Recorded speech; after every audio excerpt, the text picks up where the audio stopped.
Hello friends, welcome to पहाड़ी boy classes. But शिकन कहानी अजीत कौर द्वारा लिखी गई है। इसमें वह एक जिम्मेदार, गंभीर और दयालु महिला की त्रासदी को प्रस्तुत करता है। कहानी में हम देखते हैं कि श्रीमती चौधरी जब लेक्चरर के रूप में कॉलेज में आईं तो पुरुष व्याख्याताओं ने उन्हें जोर से देखा और उनकी सुंदरता के बारे में टिप्पणी की। कुछ महिला व्याख्याताओं ने उन्हें अपना कहा, समूह में शामिल होने का प्रयास किया।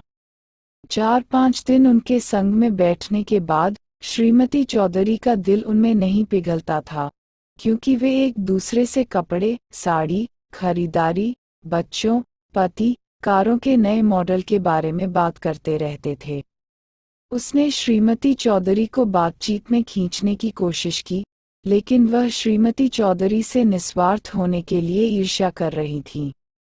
अपने खाली समय में वह स्टार के काम में कुछ धान ढूंढती और एक अखबार या एक किताब ढूंढती। बाकी महिला व्याख्याताओं ने उनके खिलाफ एक संयुक्त मोर्चा बनाया। सिंह या सी धर्मवीर उसे फोन करने और कॉफी आदि पीने के लिए कहने का बहाना ढूंढते। वह कृतज्ञता के साथ मना कर देती कि उस मामले में पुरुष व्याख्याताओं ने भी उनके खिलाफ रैली की थी। श्रीमती चौधरी छात्रों की प्रिय थीं।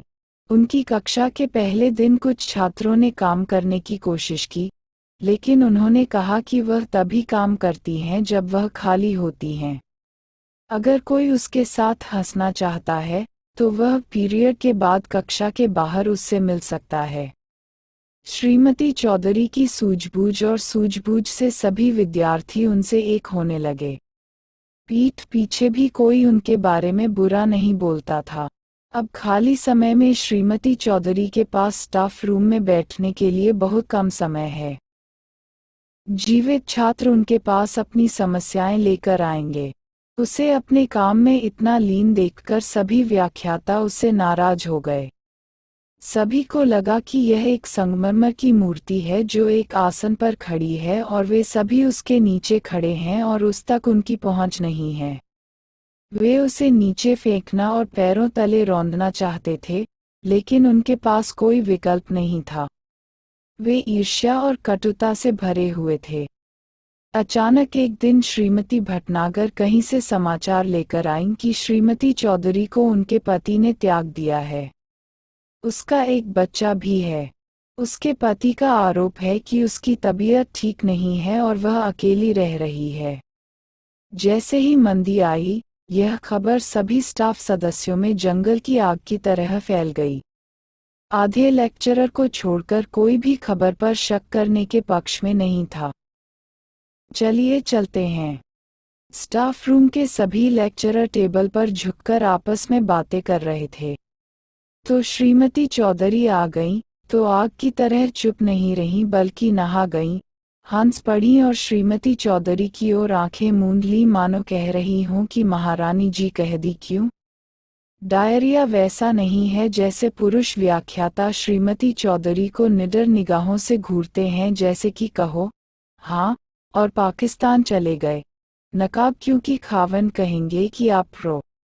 आज पॉल ने उसे एक फिल्म देखने के लिए अपने साथ जाने के लिए आमंत्रित किया। श्रीमती चौधरी के घर की उपेक्षा करते हुए उन्होंने अपनी बाईं आंख को थोड़ा बंद किया और कहा, राजाओं, आपने हमारी कौन सी माँ खो दी।